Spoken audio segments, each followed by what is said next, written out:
Yesterday was certainly one of the darkest days in American history, and one of the most embarrassing moments we have ever seen from a president. It was difficult to be a proud American yesterday. It's been difficult to be a proud American since Donald Trump came on the scene in 2015, but especially because they didn't just stop there. It wasn't just confined to the Oval Office. After that disastrous event, Donald Trump sent out all of his goons to continue to attack President Zelenskyy in increasingly gross displays. And the worst of all, as you can expect, came from Donald Trump's press secretary, Karoline Leavitt, who just threw an absolute temper tantrum that we're going to get into. But before we do, if I could quickly ask you to leave a like on this video, and if you haven't already and you enjoy our channel, to hit that subscribe button. It goes a long way, and it really does mean a lot to me now. Before we can get into that temper tantrum, of course, we have to hear what President Zelenskyy had to say rightfully, so that upset them so much. To Special Report, Ukrainian President Volodymyr Zelenskyy. Mr. President, thank you for the time today, especially on this day, to continue to do this interview. President Trump said after your meeting that you disrespected him and the Vice President and all of America in the Oval Office. Do you think you did? And do you think you owe an apology to President Trump? Thank you so much. First of all, thank you for the invitation for this dialogue, and good evening to all your country, to all Americans. I'm very thankful to Americans for all your support. You did a lot. I'm thankful to President Trump and to Congress bipartisan support. And I was always very thankful from all our people. You helped us a lot from the very beginning during 3 years of full-scale innovation. You helped us to survive. Anyway, we are strategic. Last thing, Mr. President. Yeah. Do you think your relationship with Donald Trump, President Trump, after today, can be salvaged? It can be. Yes, of course, because it's relations more than two presidents. It's the historical relations, strong relations between our people. And that's why I always began with to thank your people, from our people. And this is the most important. And of course, thankful to President and of course to Congress, but first of all to your people. Your people helped to save our people. People, the first. Human rights, the first. This is very, very important. And we are thankful. And sorry for this. I mean, we wanted very much to have only strong relations, and I very count that we will have it. Of course, he has nothing to apologize for. We can very clearly tell that MAGA got some talking points on this, and I have a theory of what actually happened yesterday that we're going to get into a little bit after the Leavitt meltdown, but MAGA clearly had their talking points. It was that Trump was so big and so strong and so great, and Zelenskyy disrespected him, but they can't point to the example of when did it happen? What does he have to apologize for stating the truth? For putting up with Trump and Vance? They really haven't given us a straight answer, and they're just going to whine boohoo in my feelings. Oh, Donald Trump didn't get enough Putin praise out of Zelenskyy, and so now you're upset. And we saw that tantrum right here from one of the worst people in the world, Karoline Leavitt. I think it remains to be seen. I defer to President Trump on what his next step is and what happens moving forward, but the president made his position quite clear today when he asked Zelenskyy and the Ukrainians to depart the White House. He feels as President Zelenskyy is not in the right mindset to negotiate peace, and I think, frankly, that was reinforced with his comments on Bret Baier refusing to apologize for disrespecting the president and the American people in the Oval Office. The President Zelenskyy was in the White House today and had a real chance to sign an economic agreement that would have been great for the American people to recoup our tax dollars and great for the Ukrainian people to rebuild their country. And unfortunately, he blew the deal up in his own face. Was the White House expecting an apology? We saw that he didn't directly say that he owes Trump one. I don't think we were expecting anything, to be honest with you. Just on the flip side of this, obviously, there's another player. So is the White House going to ramp up negotiations with Putin, with Russia? Could the president potentially travel to meet President Putin sooner than later? I'm not tracking anything in terms of next steps in the engagement with Putin and the Russians. The president has made it clear always that both sides need to talk equally to bring both sides to the table to negotiate a deal. And, you know, in a good deal, any good deal, whether it's in business or in politics, both sides usually walk away a little bit unhappy.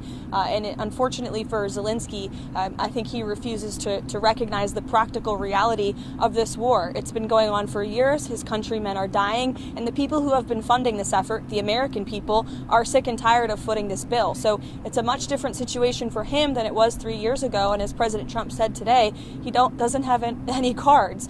The cards are not in his favor. They're in President Trump's favor. There's a new leader in the White House who has much different priorities than the last administration. He wants peace. He wants the war to end, and it doesn't seem like Zelenskyy wants that quite yet. Switching gears real fast, Caroline. So I wanted to play both of those clips from the press gaggle, and then Laura Ingraham. Wow, two really bad blondes there. Don't really love that visual. But I wanted to play both of those clips because obviously, again, Caroline Leavitt pushing those talking points. Oh, he should have apologized. He was disrespectful, didn't tell us how, but what Laura Ingraham brought up seems pretty true. I like that theory. This was a setup. It certainly definitely felt like it. The MAGA members of Congress who were at the White House immediately left with their talking points to deliver without having to be told, without any time in between. You don't think that's strange? All the cameras they brought in, literal Russian state TV was allowed. Not Reuters of the AP, but Russian state TV. You don't think they did all that on purpose so Donald Trump could play up some moment, pretending to be strong once again, doing the most important thing in this presidency, and that's distracting from the fact that they're failing, distracting from the fact that consumer sentiment is plummeting, distracting from the fact that we got tariffs kicking in pretty soon. You thought eggs were already expensive, they're going up, distracting clearly. It was a setup, it's not a conspiracy, that's clear as day. A setup doesn't make it any less disgusting, actually, it makes it more disgusting. Same can be said for Caroline Leavitt Lit. But I got plenty of thoughts, but I think they actually might be better summarized with Cory Booker right here. Well, on that point, we have seen, for example, Senator Roger Wicker speak pointedly about Vladimir Putin and speak pointedly in defense of Ukraine.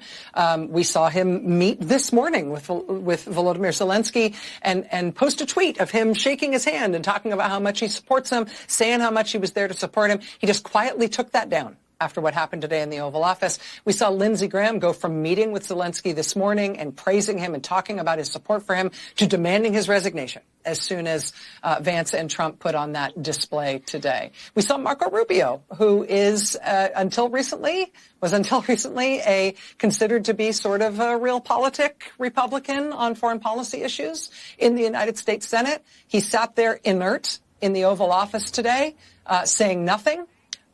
Looking green, and then put out a boilerplate North Korea-style tweet of praise for Donald Trump as soon as it was done. What do you make about hope for Republicans showing any sort of resistance here? Is there any? You know, again, this is a shift in our politics, that the Senate used to be a place where right or wrong, people would criticize a president when they stepped out of line, even one of their own party. And here is a situation that is so grave, and my colleagues know this because we meet with these leaders. I was in communication today with an Estonian leader. This has struck fear in their country because Estonia, Latvia, Lithuania, Moldova, these countries know the threat of Russia and worry because Putin is using the same rhetoric with them he used about the Ukrainian people. This has grand implications beyond just Ukraine. And we know our history, but yet are failing to learn from it. If there's ever a time for political courage, even if it means undermining one's ability to get reelected, this is a time for courage. And we know from our history, when good men do nothing, that is the ingredient that is necessary for evil to be triumphant. Ask you about the big field that you are joining. A lot of women, and especially a lot of your women Senate colleagues, yes, are already running. You are blessed among women, yes, in the field right now. If you got the nomination, would you commit to choosing a woman as your vice presidential running mate? I think it would be malpractice. I'm not going to make any specific commitments, but we clearly should have. I believe there should be a woman president right now, and it worked very hard to get one.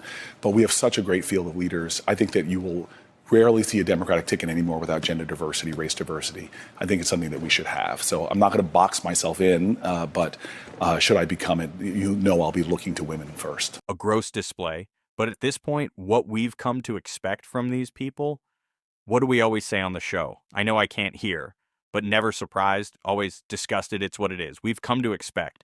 It come to be disgusted at their disgraceful actions that we got to keep calling out. We're doing it on this show, and if you want to support that, as always, you can hit that subscribe button. You can leave a like on this video. And if you stuck around at the end, you can drop a blue heart in the comments. And until next time, I'll see you soon.